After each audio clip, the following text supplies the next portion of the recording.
नमस्कार। आप सभी का स्वागत है किस्से और कहानियों में टेल्स फ्रॉम दी हार्ट। आज हम देवी सुक्तम के पाठ के बारे में जानेंगे और दुर्गा सप्तशती के बाद देवी सुक्तम का पाठ करना अनिवार्य होता है। तो चलिए शुरू करते हैं देवी सुक्तम के पाठ। ऋग्वेदोक्तम देवी सुक्तम। दुर्गा सप्तशती के अध्याय समाप्त करने के बाद देवी सुक्तम का पाठ करना आवश्यक होता है। तो चलिए शुरू करते हैं। हाथ में जल लेकर यह विनियोग पढ़े। विनियोग।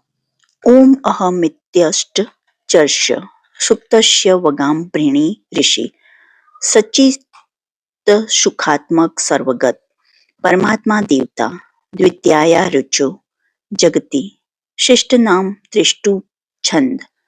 देवी महात्म्यम पाठे विनियोग। ओम अहम इस पाठ ऋचाओं वाले सुक्तम के वागमभूणी ऋषि हैं। सच्चित सुखात्मक सर्वगत परमात्मा देवता हैं। दूसरी ऋचाओं की जगती शिष्टों में त्रिष्टुप छंद है। देवी महात्म्यम के पाठ के इसका विनियोग किया जाता है। यह पढ़कर हाथ का जल दुर्गा जी के सानिध्य में रख दें। ध्यान करें। जो सिंह की पीठ पर विराजमान है, जिनके मस्तक पर चंद्रमा का मुकुट है, जो मरकत मणि के समान कांति वाली हैं, अपनी चार भुजाओं में शंख, चक्र, धनुष और बाण धारण करती हैं, तीन नेत्रों से सुशोभित हैं, जिनके भिन्न भिन्न अंग बांधे हुए हैं, बाजूबंद, हार, कड़कण, खनखनाती हुई करधनी और रुंझुन करते हुए नुपुरों से विभूषित है, तथा जिनके कानों में रत्न जटित कुंडल झिलमिलाते रहते हैं, वे भगवती दुर्गा हमारी दुर्गति दूर करने वाली हैं। देवी सुक्तम। महर्षि अम्ब्रुण की कन्या का नाम वाक था। वह बड़ी ब्रह्म ज्ञानिनी थी। उसने देवी के साथ अभिन्नता प्राप्त कर ली थी। उसी के ये उदार हैं। मैं सच्चिदानंदमयी सर्वोत्तम माँ देवी रुद्र, वसु, आदित्य तथा विश्व देवगणों के रूप में विचरती हूँ। मैं ही मित्र और वरुण दोनों को, इंद्र और अग्नि को तथा दोनों अश्विनी कुमारों को धारण करती हूँ। मैं ही शत्रुओं के नाशक, आकाशचारी देवता सोम को, त्वष्टा प्रजापति को तथा पूषा और भग को भी धारण करती हूँ। जो हविष्य से संपन्न हो, देवताओं को उत्तम हविष्य की प्राप्ति कराता है तथा उन्हें सोमरस के द्वारा तृप्त करता है, उस यजमान के लिए मैं ही उत्तम यज्ञ का फल और धन प्रदान करती हूँ। मैं संपूर्ण जगत की अधीश्वरी, अपने उपासकों को धन की प्राप्ति कराने वाली, साक्षात करने योग्य पर ब्रह्मा को अपने से अभिन्न रूप में जानने वाली और पूजनीय देवताओं में प्रधान हूँ। मैं प्रपंच रूप से अनेक भावों में स्थित हूँ। संपूर्ण भूतों में मेरा प्रवेश है। अनेक स्थानों में रहने वाले देवता जहाँ कहीं जो कुछ भी करते हैं, वह सब मेरे लिए करते हैं। जो अन्न खाता है, वह मेरी शक्ति से ही खाता है, क्योंकि मैं ही भोक्तृ शक्ति हूँ। इसी प्रकार जो देखता है, जो सांस लेता है, जो कहीं हुई बात सुनता है, वह मेरा ही सहायता से उक्त सब कर्म करने में समर्थ होता है। जो मुझे इस रूप में नहीं जानते, वे न जानने के कारण ही दीन दशा को प्राप्त होते हैं। हे बहुश्रुत, मैं तुम्हें श्रद्धा से प्राप्त होने वाले ब्रह्म तत्व का उपदेश करती हूँ। सुनो। मैं स्वयं ही देवताओं और मनुष्यों द्वारा सेवित इस दुर्लभ तत्व का वर्णन करती हूँ। मैं जिस पुरुष की रक्षा करना चाहती हूँ, उसको सबकी अपेक्षा अधिक शक्तिशाली बना देती हूँ। उसी को सृष्टिकर्ता ब्रह्मा, परोक्ष ज्ञान संपन्न ऋषि तथा उत्तम मेधा शक्ति से युक्त बनाती हूँ। मैं ही ब्रह्मद्वेषी हिंसक असुरों का वध करने के लिए रुद्र के धनुष को चढ़ाती हूँ। मैं ही शरणागत जनों की रक्षा के लिए शत्रुओं से युद्ध करती हूँ। तथा अंतर्यामी रूप से पृथ्वी और आकाश के भीतर व्याप्त रहती हूँ। मैं ही इस जगत के पिता रूप आकाश को सर्वाधिष्ठान स्वरूप परमात्मा के ऊपर उत्पन्न करती हूँ। समुद्र संपूर्ण भूतों के उत्पत्ति स्थान परमात्मा, मैं तथा जल बुद्धि की व्यापक वृत्तियों में मेरे कारण कारण स्वरूप चैतन्य ब्रह्म की स्थिति है। अतएव मैं समस्त भुवनों में व्याप्त रहती हूँ तथा उस स्वर्ग लोक का भी अपने शरीर से स्पर्श करती हूँ। मैं कारण रूप से जब समस्त विश्व की रचना आरंभ करती हूँ, तब दूसरों की प्रेरणा के बिना स्वयं की वायु की भांति चलती हूँ। स्वेच्छा ही कर्म में प्रवृत्त होती हूँ। मैं पृथ्वी और आकाश दोनों से परे हूँ। अपनी महिमा से ही मैं ऐसी हूँ। इति ऋग्वेद देवी सूक्तम समाप्त। तंत्रोक्त देवी सूक्तम। देवता बोले, देवी को नमस्कार है। महादेवी, शिवा को सर्वदा नमस्कार है। प्रकृति एवं भद्रा को प्रणाम है। हम लोग नियम पूर्वक जगदम्बा को नमस्कार करते हैं। रौद्रा को नमस्कार है। नित्या गौरी एवं धात्री को बारंबार नमस्कार है। ज्योत्सनामयी चंद्र रूपिणी एवं सुख स्वरूपा देवी को सतत प्रणाम है।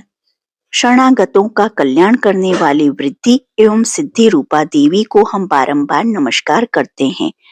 नए रीति राक्षसों की लक्ष्मी, राजाओं की लक्ष्मी तथा शर्वाणी शिव पत्नी स्वरूपा आप जगदम्बा को बार बार नमस्कार है। दुर्गा, दुर्गपारा, दुर्गम संकट से पार उतरने वाली, सारा, सबकी सारा भूता, सर्वकारिणी ख्याति कृष्णा और धूम्रा देवी को सर्वदा नमस्कार है। अत्यंत सौम्य तथा अत्यंत रौद्र रूपा देवी को हम नमस्कार करते हैं। उन्हें हमारा बारंबार प्रणाम है। जगत की आधारभूता कृति देवी को बारंबार नमस्कार है। जो देवी सब प्राणियों में विष्णु माया के नाम से कही जाती है, उनको नमस्कार है, उनको नमस्कार है, उनको बारंबार नमस्कार है। जो देवी सब प्राणियों में चेतना कहलाती है, उनको नमस्कार है, उनको नमस्कार है, उनको बारंबार नमस्कार है। जो देवी सब प्राणियों में बुद्धि रूप से स्थित है, उनको नमस्कार है, उनको नमस्कार है, उनको बारंबार नमस्कार है। जो देवी सब प्राणियों में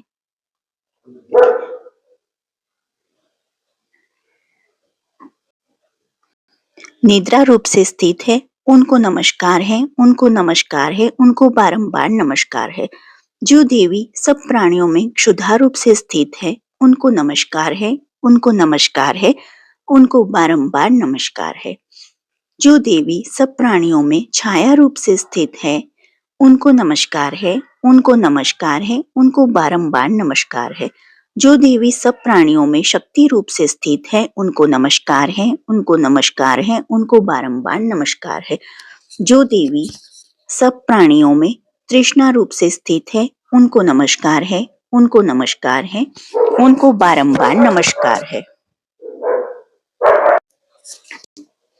जो देवी सर्व प्राणियों में शांति क्षमा रूप से स्थित है, उनको नमस्कार, उनको नमस्कार, उनको बारंबार नमस्कार है। जो देवी सब प्राणियों में जाति रूप से स्थित है, उनको नमस्कार, उनको नमस्कार, उनको बारंबार नमस्कार है। जो देवी सब प्राणियों में लज्जा रूप से स्थित है, उनको नमस्कार, उनको नमस्कार, उनको बारंबार नमस्कार है।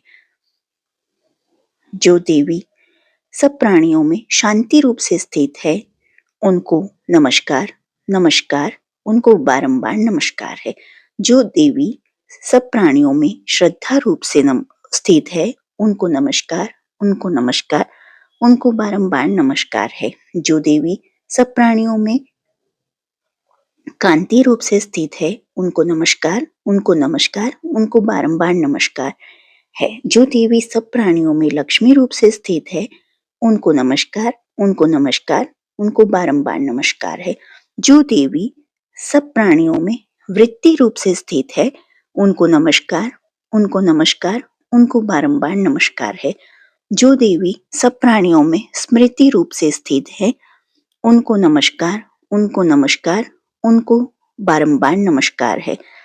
जो देवी सब प्राणियों में दया रूप से स्थित है, उनको नमस्कार, उनको नमस्कार, उनको बारंबार नमस्कार है। जो देवी सब प्राणियों में तुष्टि रूप से स्थित है, उनको नमस्कार, उनको नमस्कार, उनको बारंबार नमस्कार है। जो देवी सब प्राणियों में माता रूप से स्थित है, उनको नमस्कार, उनको नमस्कार, उनको बारंबार नमस्कार है। जो देवी सब प्राणियों में भ्रांति रूप से स्थित है, उनको नमस्कार, उनको नमस्कार, उनको बारंबार नमस्कार है। जो जीवों के इंद्रिय वर्ग की अधिष्ठात्री देवी एवं सब प्राणियों में सदा व्याप्त रहने वाली है, उन व्याप्ति देवी को बारंबार नमस्कार है। जो देवी चैतन्य रूप से इस संपूर्ण जगत को व्याप्त करके स्थित है, उनको नमस्कार है, उनको नमस्कार है, उनको बारंबार नमस्कार है। पूर्व काल में अपने अभिष्ट की प्राप्ति होने से देवताओं ने जिनकी स्तुति की तथा देवराज इंद्र ने बहुत दिनों तक जिनका सेवन किया, वह कल्याण की साधना भूता ईश्वरी हमारा कल्याण और मंगल करें तथा सारी आपत्तियों का नाश कर डालें। उद्दंड दैत्यों से सताए हुए हम सभी देवताओं जिन परमेश्वरी को इस समय नमस्कार करते हैं तथा जो भक्ति से विनम्र पुरुषों द्वारा स्मरण की जाने पर तत्काल ही संपूर्ण विपत्तियों का नष्ट कर देती है, वे जगदम्बा हमारा संकट दूर करें। इति तंत्रोक्त देवी सुक्तम समाप्तम। प्राधानिकम रहस्यम। ओम सप्तशती के इन तीनों रहस्यों के नारायण ऋषि अनुष्टुप छंद तथा महाकाली, महालक्ष्मी एवं महासरस्वती देवता हैं। शास्त्रोक्त फल की प्राप्ति के लिए जप में इनका विनियोग होता है। राजा बोले, भगवान आपने चंडिका के अवतारों की कथा मुझसे कही, ब्राह्मण अब इन अवतारों की प्रधान प्रकृति का निरूपण कीजिए। द्विजश्रेष्ठ, मैं आपके चरणों में पड़ा हूँ। मुझे देवी के जिस स्वरूप की और जिस विधि से आराधना करनी है, वह सब यथार्थ रूप से बतलाइए। ऋषि कहते हैं, राजन, यह रहस्य परम गोपनीय है, इसे किसी से कहने योग्य नहीं बतलाया गया है, किंतु तुम मेरे भक्त हो, इसलिए तुमसे न कहने योग्य मेरे पास कुछ भी नहीं है। त्रिगुणमयी परमेश्वरी महालक्ष्मी ही सबका आदि कारण है। वही दृश्य और अदृश्य रूप से संपूर्ण विश्व को व्याप्त करके स्थित है। राजन, वे अपनी 4 भुजाओं में मातुलुंग, गदा, खेट एवं पान पात्र और मस्तक पर नाग, लिंग तथा योनि, इन वस्तुओं को धारण करती है। तपाए हुए सुवर्णों के समान उनकी कांति है। तपाए हुए सुवर्ण के ही उनके भूषण हैं। उन्होंने अपने तेज से इस शून्य जगत को परिपूर्ण किया है। परमेश्वरी महालक्ष्मी ने इस संपूर्ण जगत को शून्य देखकर केवल तमोगुण रूप उपाधि के द्वारा एक अन्य उत्कृष्ट रूप धारण किया। वह रूप एक नारी के रूप में प्रकट हुआ, जिसके शरीर की कांति निखरे हुए काजल की भांति काले रंग की थी। उनका श्रेष्ठ मुख दाढ़ों से सुशोभित था, नेत्र बड़े बड़े और कमर पतली थी। उसकी 4 भुजाएं ढाल, तलवार, प्याले और कटे हुए मस्तक से सुशोभित थी और वह वक्षस्थल पर कमंद, धड़ की तथा मस्तक पर मुंडों की माला धारण किए हुए थी। इस प्रकार प्रकट हुई स्त्रियों में श्रेष्ठ तामसी देवी ने महालक्ष्मी से कहा, माताजी, आपको नमस्कार है, मेरा नाम और कर्म बताइए। तब महालक्ष्मी ने स्त्रियों में श्रेष्ठ उस तामसी देवी से कहा, मैं तुम्हें नाम प्रदान करती हूँ और तुम्हारे जो जो कर्म हैं उनको भी बतलाती हूँ। महामाया, महाकाली, महामारी, क्षुधा, त्रिषा, निद्रा, तृष्णा, एकवीरा, कालरात्रि और दुरत्या, ये तुम्हारे नाम हैं जो कर्मों के द्वारा लोक में चिरतार्थ होंगे। इन नामों के द्वारा तुम्हारे कर्मों को जानकर जो उनका पाठ करता है वह सुख भोगता है। राजन, महाकाली से यूं कहकर महालक्ष्मी ने अत्यंत शुद्ध सत्व गुण के द्वारा दूसरा रूप धारण किया, जो चंद्रमा के समान गौर वर्ण था। वह श्रेष्ठ नारी अपने हाथों में अक्षमाला, अंडकुश, वीणा तथा पुस्तक धारण किए हुए थी। महालक्ष्मी ने उसे भी प्रदान किया। महाविद्या, महावाणी, भारती, वाक, सरस्वती, आर्या, ब्राह्मी, कामधेनु, वेदगर्भा और धीश्वरी, ये तुम्हारे नाम हैं। तदंतर महालक्ष्मी ने महाकाली और महासरस्वती से कहा, देवियों, तुम दोनों अपने अपने गुणों के योग्य स्त्री पुरुष के जोड़े उत्पन्न करो। उन दोनों से यूं कहकर महालक्ष्मी ने पहले स्वयं ही स्त्री पुरुष का एक जोड़ा उत्पन्न किया। वे दोनों हिरण्यगर्भ, निर्मल ज्ञान से संपन्न, सुंदर तथा कमल के आसन पर विराजमान में थे। उनमें से एक स्त्री थी और दूसरा पुरुष। तत्पश्चात माता महालक्ष्मी ने पुरुष को ब्रह्मन, विधे, विरिच तथा धात इस प्रकार संबोधित किया और स्त्री को श्री, पद्मा, कमला, लक्ष्मी इत्यादि नामों से पुकारा। इसके बाद महाकाली और महासरस्वती ने भी एक एक जोड़ा उत्पन्न किया। इनके भी रूप और नाम मैं तुम्हें बतलाता हूँ। महाकाली ने कंठ में नील चिन्ह से युक्त लाल भुजा, श्वेत शरीर और मस्तक पर चंद्रमा का मुकुट धारण करने वाले पुरुष को तथा गौरे रंग की स्त्री को जन्म दिया। वह पुरुष रुद्र, शंकर स्थाणु, कपर्दी और त्रिलोचन के नाम से प्रसिद्ध हुआ तथा स्त्री के त्रयी, विद्या, कामधेनु, भाषा, अक्षरा और स्वरा ये नाम हुए। राजन, महासरस्वती ने गोरे रंग की स्त्री और श्याम रंग के पुरुष को प्रकट किया। उन दोनों के नाम भी मैं तुम्हें बतलाता हूँ। उनमें पुरुष के नाम विष्णु, कृष्ण, ऋषिकेश, वासुदेव, जनार्दन हुए तथा स्त्री उमा, गौरी, सती, चंडी, सुंदरी, सुभगा और शिवा इन नामों से प्रसिद्ध हुई। इस प्रकार तीनों युवतियां ही तत्काल पुरुष रूप को प्राप्त हुई। इस बात को ज्ञान नेत्र वाले लोग ही समझ सकते हैं, दूसरे अज्ञानी जन इस रहस्य को नहीं जान सकते। राजन, महालक्ष्मी ने त्रयी विद्या रूपा सरस्वती को ब्रह्मा के लिए पत्नी रूप में समर्पित किया, रुद्र को वरदायिनी गौरी तथा भगवान वासुदेव को लक्ष्मी दे दी। इस प्रकार सरस्वती के साथ संयुक्त होकर ब्रह्मा जी ने ब्रह्मांड को उत्पन्न किया और परम पराक्रमी भगवान रुद्र ने गौरी के साथ मिलकर उसका भेदन किया। राजन, उस ब्रह्मांड में प्रधान आदि कार्य समूह पंच महाभूतात्मक समस्त स्थावर जगम स्वरूप जगत की उत्पत्ति हुई। फिर लक्ष्मी के साथ भगवान विष्णु ने उस जगत का पालन पोषण किया और प्रलय काल में गौरी के साथ महेश्वर ने उस संपूर्ण जगत का संहार किया। महाराज, महालक्ष्मी ही सर्वसत्वामयी तथा सब सत्वों की अधीश्वरी है। वे ही निराकार और साकार रूप में रहकर नाना प्रकार के नाम धारण करती है। सगुण वाचक, सत्य, ज्ञान, चित्त, महामाया आदि नामांतरों से इन महालक्ष्मी का निरूपण करना चाहिए। केवल एक नाम महालक्ष्मी मात्र से अथवा अन्य प्रत्यक्ष आदि प्रमाण से उनका वर्णन नहीं हो सकता। इति प्रधानिक में रहस्य संपूर्णम। वैकृतिकम रहस्यम। ऋषि कहते हैं, राजन, पहले जिन सत्व प्रधाना त्रिगुणमयी महालक्ष्मी के तामसी आदि भेद से 3 स्वरूप बतलाए गए हैं, वे ही शर्वा, चंडिका, दुर्गा, भद्रा और भगवती आदि अनेक नामों से कही जाती हैं। तमोगुणमयी महाकाली भगवान विष्णु की योग निद्रा कही गई है। मधु और कैटभ का नाश करने के लिए ब्रह्मा जी ने जिनकी स्तुति की थी, उन्हीं का नाम महाकाली है। उनके 10 मुख, 10 भुजाएं और 10 पैर हैं। वे काजल के समान काले रंग की तथा 30 नेत्रों की विशाल पंक्ति से सुशोभित होती हैं। भोपाल उनके दांत और दाढ़ें चमकती रहती हैं। यद्यपि उनका रूप भयंकर है, तथापि वे रूप, सौभाग्य, कांति एवं महती संपदा की अधिष्ठान है।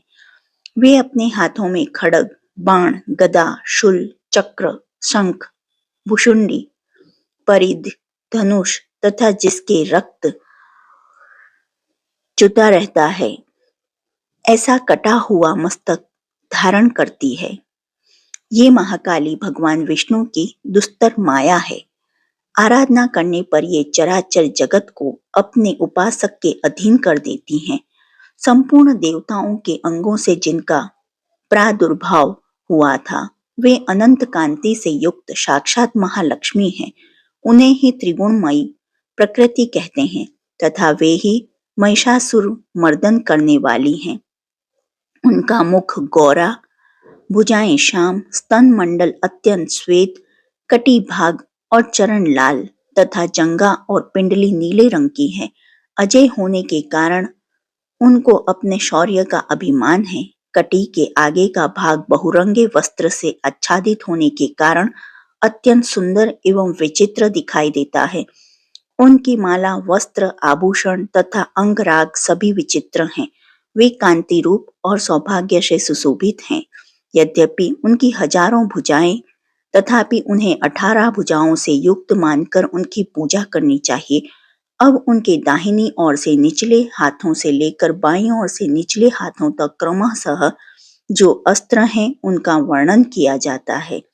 अक्षमाला, कमल, बाण, खड्ग, वज्र, गदा, चक्र, त्रिशूल, परशु, शंख, घंटा, पाश, शक्ति, दंड, चर्म, ढाल, धनुष, पानपात्र और कमंडल, इन आयुधों से उनकी भुजाएं विभूषित हैं। वे कमल के आसन पर विराजमान हैं, सर्वदेवीमयी तथा सबकी ईश्वरी है।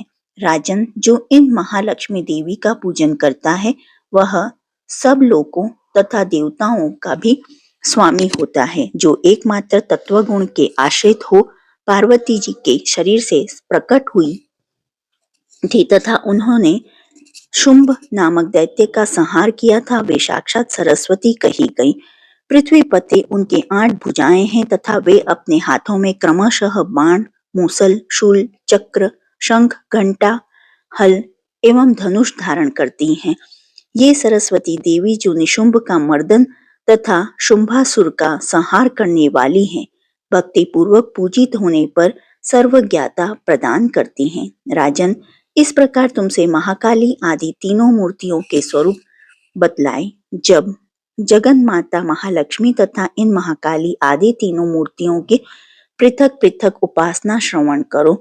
जब महालक्ष्मी की पूजा करनी हो तब उन्हें मध्य में स्थापित करके उनके दक्षिण और वाम भाग में क्रमशः महाकाली और महासरस्वती का पूजन करना चाहिए और पृष्ठ भाग में तीनों युगल देवताओं की पूजा करनी चाहिए।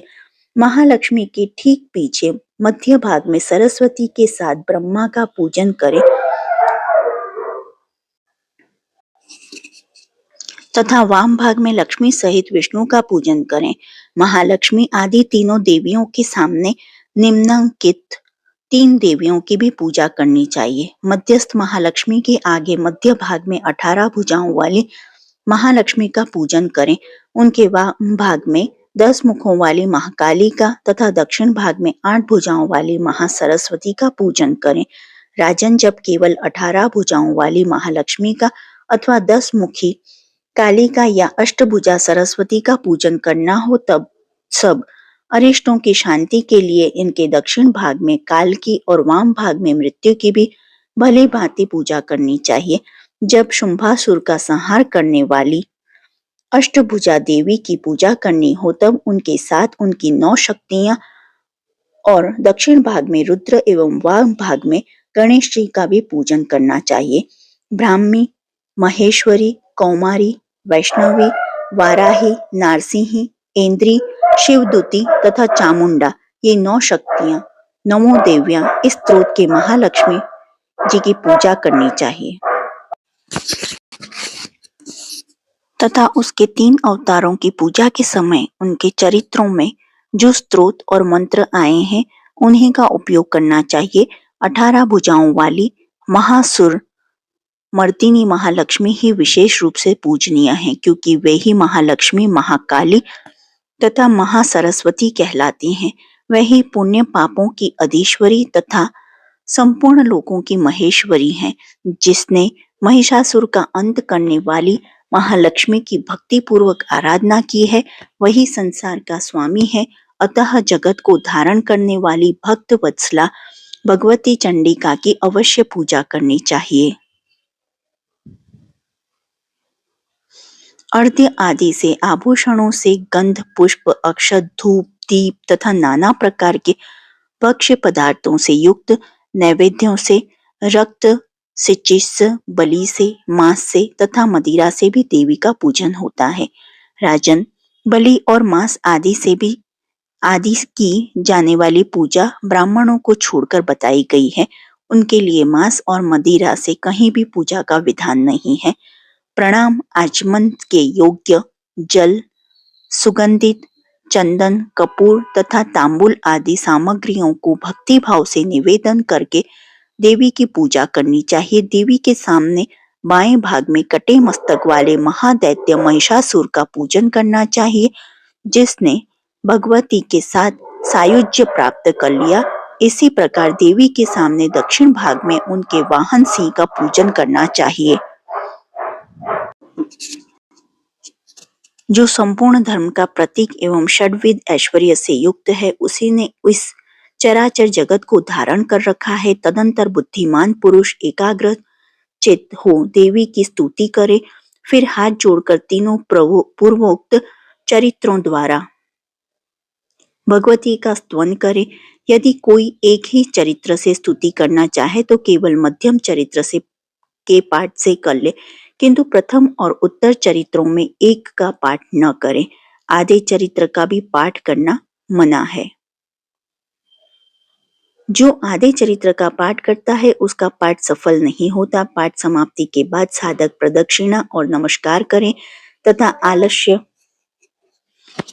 छोड़कर जगदम्बे के उद्देश्य से मस्तक पर हाथ जोड़े और उनसे आलस्य छोड़कर जगदम्बा के उद्देश्य से मस्तक पर हाथ जोड़े और उनसे बारंबार त्रुटियों या अपराधों के लिए क्षमा प्रार्थना करे। सप्तशती का प्रत्येक श्लोक मंत्र रूप है। उससे तिल और घृत मिली हुई खीर की आहुति दे अथवा सप्तशती में जो स्तोत्र आए हैं उन्हीं के मंत्रों से चंडिका के लिए पवित्र हविष्य का हवन करें। होम के पश्चात एकाग्रचित हो महालक्ष्मी देवी के नाम मंत्रों को उच्चारण करते हुए पुनः उनकी पूजा करें। तत्पश्चात मन और इंद्रियों को वश में रखते हुए हाथ जोड़ विनीत भाव से देवी को प्रणाम करें और अंतःकरण में स्थापित करके उन सर्वेश्वरी चंडिका देवी का देर तक चिंतन करें। चिंतन करते करते उन्हीं में तन्मय हो जाएं। इस प्रकार जो मनुष्य प्रतिदिन भक्ति पूर्वक परमेश्वरी का पूजन करता है वह मनवांछित भोगों को भोग कर अंत में देवी का सायुज्य प्राप्त करता है।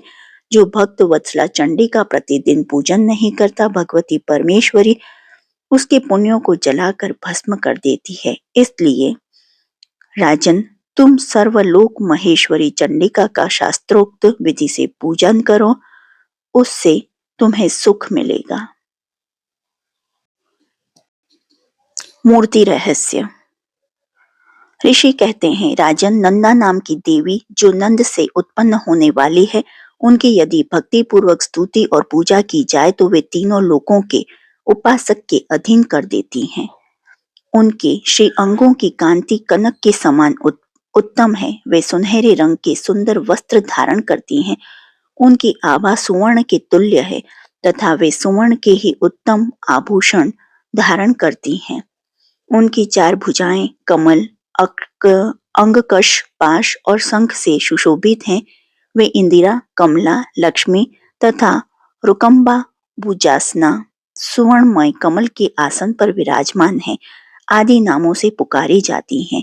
निष्पाप नरेश, पहले मैंने रक्तदंतिका नाम से जिन देवी का परिचय दिया था, अब उनके स्वरूप का वर्णन करूंगा, सुनो। वह सब प्रकार के भयों को दूर करने वाली वो लाल रंग के वस्त्र धारण करती है।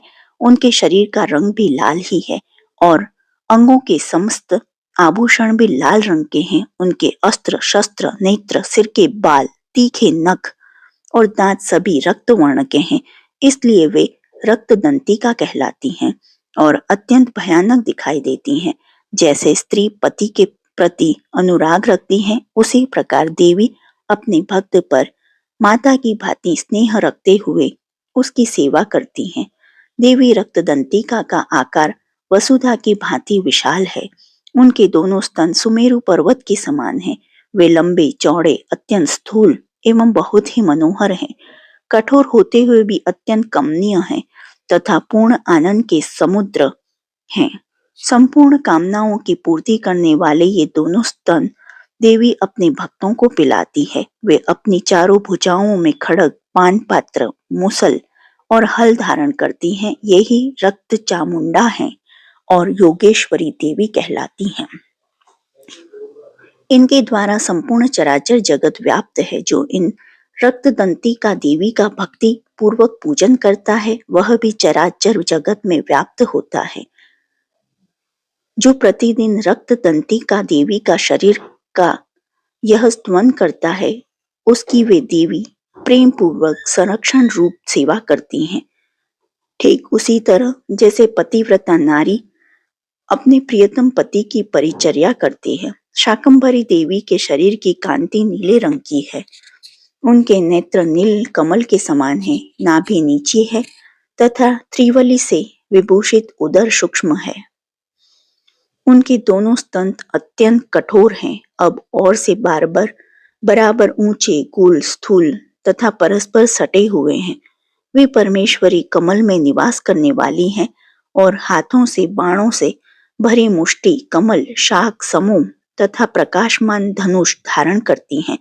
वह शाक समूह अनंत मनोवांछित रसों से युक्त तथा क्षुधा, तृषा और मृत्यु के भय को नष्ट करने वाले तथा फूल, पल्लव, मूल आदि एवं फलों से संपन्न हैं। वे ही शाकंभरी, शताक्षी तथा दुर्गा कही गई हैं।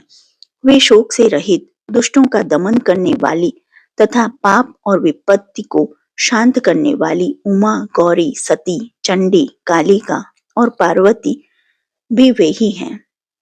जो मनुष्य शाकंभरी देवी की स्तुति, ध्यान, जप, पूजा और वंदन करता है वह शीघ्र ही अन्न, पान एवं अमृत रूप अक्षय फल का भागी होता है।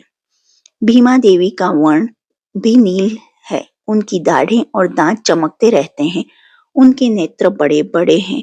स्वरूप स्त्री का, स्तन गोल गोल और स्थूल है। वे अपने हाथों से चंद्रहास नामक खड्ग, डमरू, मस्तक और पान पात्र धारण करती हैं। वे ही एक वीरा, कालरात्रि और कामदा कहलाती हैं और इन नामों से प्रशंसित होती हैं। ब्राह्मणी देवी की कांति विचित्र है। वे अपने तेजोमंडल के कारण दुर्धर्ष दिखाई देती हैं। उनका अंगराग भी अनेक रंग का है तथा वे चित्र विचित्र आभूषणों से विभूषित हैं। चित्र, ब्रह्म, मरपाणी और महामारी आदि नामों से उनकी महिमा का गान किया जाता है। राजन, इस प्रकार जगन माता चंडिका देवी की ये मूर्तियां बतलाई गई हैं जो कीर्तन करने पर कामधेनु के समान संपूर्ण कामनाओं को पूर्ण करती हैं। यह परम गोपनीय रहस्य है। इसे तुम्हें दूसरे किसी को नहीं बतलाना। दिव्य मूर्तियों का यह आख्यान मनोवांछित फल देने वाला है।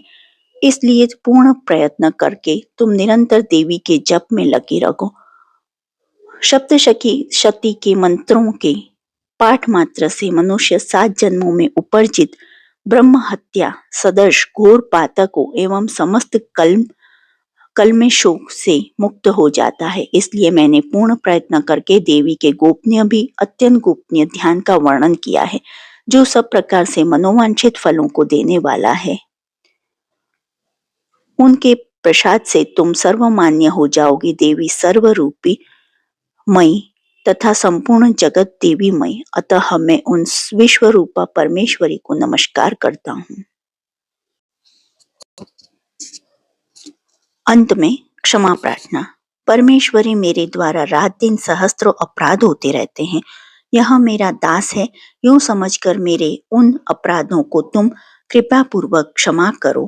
परमेश्वरी, मैं आह्वान नहीं करना जानती, विसर्जन करना नहीं जानती तथा पूजा करने का ढंग भी नहीं जानती। क्षमा करो। देवी सुरेश्वरी, मैंने जो मंत्रहीन, क्रियाहीन, भक्तिहीन पूजन किया है वह सब आपकी कृपा से पूर्ण हो। सैकड़ों अपराध करके भी जो तुम्हारी शरणों में जा जगदम्बे कहकर पुकारता है उसे वह गति प्राप्त होती है जो ब्रह्मादि देवताओं के लिए भी सुलभ नहीं है। जगदम्बे के मैं अपराधी हूँ, किंतु तुम्हारी शरण में आई हूँ।